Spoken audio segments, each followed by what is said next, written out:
ఇప్పుడు మీ జుట్టు రాలడం పూర్తిగా తగ్గిపోతుంది. Prismos B fall cure miracle herbal hair oil తో. నమస్తే, నేను విజయ్.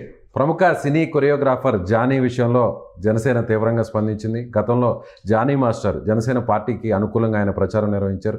సో పార్టీ కార్యకలాపాలకు దూరంగా ఉండాలంటూ ఆదేశించింది. అలాగే తెలుగుదేశం కూడా ఎమ్మెల్యేగా ఉన్నటువంటి ఆదిమూలం మీద కూడా ఇలాంటి ఆరోపణలు రావడంతో ఆయన కూడా పార్టీ నుంచి సస్పెండ్ చేసింది. సో దీనిపై విశ్లేషణ చేయడానికి మనతో పాటు పొలిటికల్ అనలిస్ట్ చందు శ్రీనివాస్ గారు స్టూడియోలో. నమస్తే శ్రీనివాస్ గారు. నమస్కారం విజయ్ గారు. సో టీడీపీ జనసేన అంటే మహిళల విషయంలో వాళ్ళ మీద వచ్చినటువంటి లైంగిక ఆరోపణల విషయంలో అది ఎవరైనా సరే, ఎమ్మెల్యే అయినా లేదంటే పార్టీకి దగ్గర వ్యక్తి అయినా సరే ఇమీడియట్గా ఒక చర్యలు తీసుకుంటున్నారు. ఎలా చూడాలి దీన్ని? డెఫినెట్గా అలా ఏ పార్టీ అయినా అలా తీసుకున్నప్పుడే ప్రజల్లో ఒక ధైర్యం అనేది వస్తుంది. అంటే న్యాయం జరుగుతుందనే భావన ప్రజల్లో కలిగిద్ది. నిజమే, జానీ మీద ఆరోపణ వచ్చిన ఎమ్మటే జనసేన పార్టీ స్పందించే తీరు చూస్తే 100% పర్ఫెక్ట్ చేశారు. మీకు పార్టీ కార్యక్రమాలతో మీరు దూరంగా ఉండండి. మీరు ఏదైనా నేరం మీరు చేయలేదనుకుంటే అప్పుడు చూద్దాం. ఒకవేళ నేరం చేశాడు నిరూపిస్తే మాత్రం పార్టీ నుంచి బహిష్కరిస్తారు. కాబట్టి ఆయన ఏమి ఎమ్మెల్యే కాదు, ఏమి కాదు. ఓన్లీ ఒక సినిమా నటుడిగా, ఒక డాన్స్ మాస్టర్గా ఆయన అభిమాని కాబట్టి ఆయన జాతీయ అవార్డు కూడా మొన్న ఈ మధ్య సినిమాలో వచ్చింది.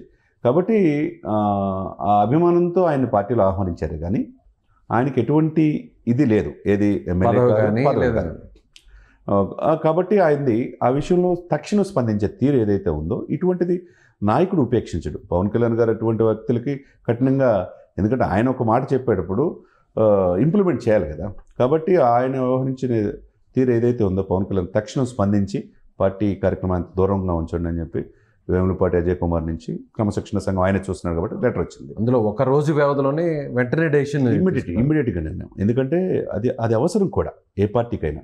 మీరన్నట్టు రెండోది ఆదిమూలం, ఆయన కూడా సత్యవేడి ఎమ్మెల్యే గతంలో వైసీపీ నుంచి టీడీపీకి లాస్ట్ మినిట్లో తీసుకుని గెలిపొందారు. సార్ ఏదేమైనా కానీ ఒక మహిళ పట్ల అత్యాచారం చేసిన ఆరోపణ ఎదుర్కొంటున్నారు. ఇమ్మీడియట్గా చంద్రబాబు నాయుడు గారు తనకున్న 4.5 శబ్దం అనుమతి ఇదివరకు అయితే కొద్దిగా లేట్ చేసేవాడు. ఇప్పుడు చాలా మారిన చంద్రబాబును చూస్తున్నారు. తక్షణం చర్య. ఎందుకంటే ఇప్పుడు గాంధీనగర్లో ఉన్నారండి ఆయన. అంటే గుజరాత్లో గాంధీనగర్లో ఓ సదస్సు కోసం వెళ్ళాడు.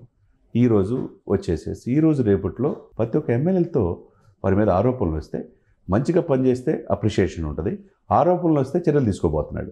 అంటే 3 ఎమ్మెల్యేల మీద ఇప్పుడు తీవ్రమైన ఆరోపణలు వచ్చినాయి ఇప్పుడున్న కూటమిలో.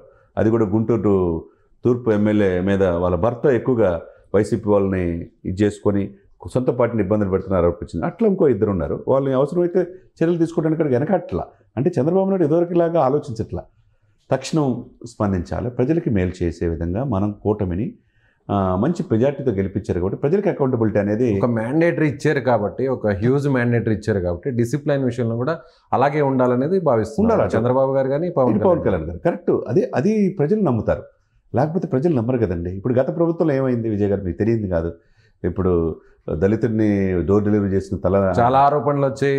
వైసీపీ నాయకులకు సంబంధించి వైసీపీ నాయకులు ఒకటి కాదు, ఎంపీగా ఉన్నటువంటి మాధవ్ పార్లమెంట్ లో ఆయన ఏం చేశాడో వీడియోలు అన్ని కూడా బయటకు వచ్చి, మంత్రిగా ఉన్న అంబటి రాంబాబు గారు కావచ్చు, అవంతి శ్రీనివాస్ గారు కావచ్చు, లేకపోతే MLA president MLC Duvvada Vasu గురించి మనం చూస్తూనే దువ్వాడ శ్రీనివాస్ అది నడుస్తూనే ఉంది. అంటే ఇక్కడ ఎన్ని ఆరోపణలు వచ్చినా వాళ్ళకి ఎటువంటి చర్యలు గత ప్రభుత్వంలో లేవు.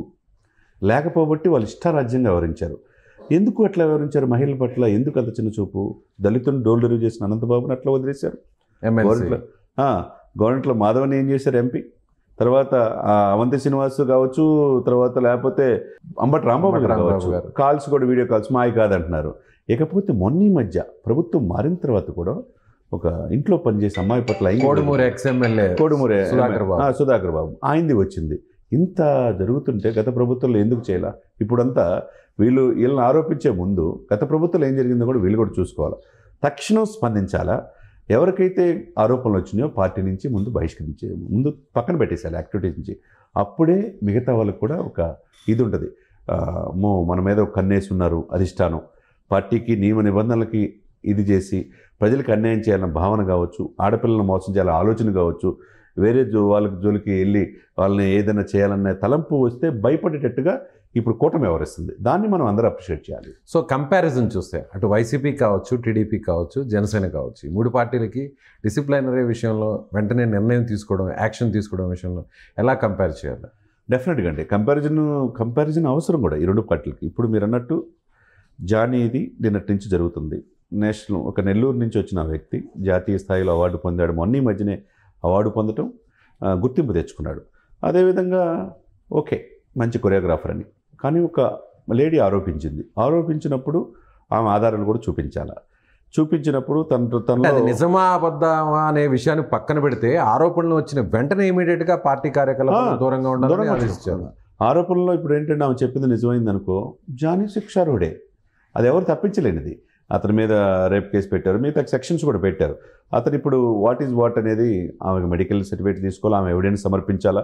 నిజమైన నిరూపించేస్తే అతను డెఫినెట్గా శిక్షార్హుడే. అప్పుడు పార్టీ నుంచి అసలు పార్టీ సంబంధం లేదుగా చేసే అవకాశం ఉన్నది. పూర్తి కాలం, శాశ్వత కాలం ఇంకా పార్టీ బహిష్కరిస్తారు. ఇప్పుడు తల ఈయన ఆదిమూలం దొరికారు with evidence to video calls, ఆయన్ని బహిష్కరించారు, పార్టీ నుంచి తీశారు. ఆయన గతంలో వైసీపీ ఎమ్మెల్యేగా పనిచేసి చివరి నిమిషంలో టీడీపీలోకి వచ్చాడు. అక్కడికి మళ్ళీ టీడీపీలో ఎమ్మెల్యేకి గెలుపుంది. ఇక్కడ ఎవరనేది కాదు ముఖ్యం సార్. అతను సినిమా నటుడా, అగ్ర హీరోనా, లేకపోతే జాతీయ స్థాయి అవార్డు అనేది ముఖ్యం కాదు. అతను ఎమ్మెల్యేనా, గతంలో వైసీపీ చేసిన ముఖ్యం కాదు. ఎవరైనా ఈ కూటమిలో ఒకటే అనేది స్పష్టమైన సంకేతం నాడు చంద్రబాబు నాయుడు గారు ఇచ్చారు, నేడు పవన్ కళ్యాణ్ గారు ఇస్తున్నారు. ఇది ప్రజల్లో నమ్మకం. అంటే నమ్మకం కలిగించినప్పుడే ప్రజల్లో కూడా మిమ్మల్ని గెలిపించినందుకు మంచి మ్యాండేటరీ ఇచ్చి, అంతకుముందు 151 సీట్లు ఇచ్చిన వాళ్ళకి వైసీపీ ప్రభుత్వాన్ని 11 సీట్లకే పరిమితం చేసి ప్రధాన ప్రతిపక్ష హోదా కూడా లేకుండా చేశారంటే ఈ కూటమి మీద నమ్మకం. ఆ నమ్మకాన్ని నిలబెట్టుకునే దిశగానే ఇప్పుడు కఠిన చర్యల దిశగా ఈ ప్రభుత్వం వెళ్ళటం అనేది అందరూ ఆహ్వానిస్తాం. సో గీత దాటితే వేటు తప్పదు అనేది క్లియర్గా ఒక ఇన్స్ట్రక్షన్ ఇచ్చేసినట్టే అనుకోవచ్చు. డెఫినెట్గా ఎవరైనా ఒకటే, ఒక చట్టం దృష్టిలో ఎవరైనా సమానంలో, విజయ్ గారు మీరైనా నేనైనా తప్పు చేస్తే ఎవరైనా శిక్షార్హులే. ఇప్పుడు ఇప్పుడు మన అధికారం ఉంది కదని చెప్పి మన చేతిలో పెట్టుకొని ఏదైనా చేద్దాం, మమ్మల్ని ఎవరు ఏం చేయలేరు అనుకుంటే అది కొంతకాలమే. Success there is no shortcuts. అట్లనే మీలో ప్రతిభ ఉంటే ఎదగొచ్చు. అదేవిధంగా నేను ఏది చేసినా నాకు ఒక పార్టీ అండదండలు ఉన్నాయి, నేను ఏది చేసినా కరెక్ట్ అనే భావనతో ఉంటే మరి ఏంటి పరిస్థితి? ఇప్పుడు అనంతబాబు విషయం చూసాం. ఆయన దళితులను డోర్ డెలివరీ చేసిన మాత్రం వాస్తవమే. 5 నెలలు జైలుకి వెళ్ళారు. జైలు నుంచి వచ్చిన తర్వాత ఇదే వైసీపీ ప్రభుత్వం దాదాపు 2000 మందితో భారీగా ఊరేగించారు ఆయన్ని. అదే వ్యక్తి అసెంబ్లీలో వీ వాంట్ జస్టిస్ అని బోర్డు పట్టుకున్నాడు. మరి అంటే చూడండి, ఇప్పుడు ఇది ఎక్కడ న్యాయం? అనేక ఆరోపణలు ఇప్పుడు జగన్మోహన్ రెడ్డి గారి మీద కూడా 32 కేసులు ఉన్నాయి. ఆ కేసులు ఎప్పుడైతే దోషిగా నిరూపించబడతారో అప్పుడే శిక్షార్హులు. అనంతబాబు మీద మీరు చెప్తున్న అనంతబాబు మీద, ఎమ్మెల్సీ ఆయన మీద డ్రైవర్ని డోర్ డెలివరీ చేశారు, తర్వాత మీరు అన్నట్టు జైలు నుంచి బయటకు వచ్చినప్పుడు ఊరేగించారు. రీసెంట్గా ఒక వీడియో కూడా వైరల్ అయింది, ఆయనకు సంబంధించిన ఒక పర్సనల్ వీడియో కూడా ఉన్నాయి. వీడియో కాల్స్ ఉన్నాయి, వీడియోలు ఉన్నాయి. ఇవన్నీ కూడా గత ప్రభుత్వంలో మేము ఏం చేసినా చెల్లుబాటు అవుతుందని వివరించారు. ఇప్పుడు ఈ ప్రభుత్వంలో మేము ఏం చేసినా చెల్లుబాటు అవుతుందంటానికి అక్కడ ఉంది ఎవరు?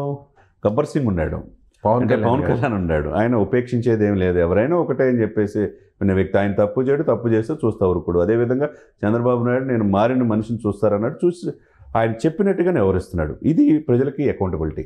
పారదర్శకంగా ఉండాలి. ఎమ్మెల్యే అయినా, ఎంపీ అయినా, ఎవరైనా నాకు ఒకటే, నా కొడుకు అయినా, లోకేష్ అయినా ఒకటే అనే మాట చాలా సందర్భాల్లో చంద్రబాబు నాయుడు గారు అంటున్నారు. తప్పు చేస్తే ఎవరైనా శిక్షార్హులు అంటున్నారు. ఇదివరకు లాగా లేట్ చేయట్లా. కాబట్టి ఈ స్పాట్ డెసిషన్ అనేది అవసరం కూడా. Right sir.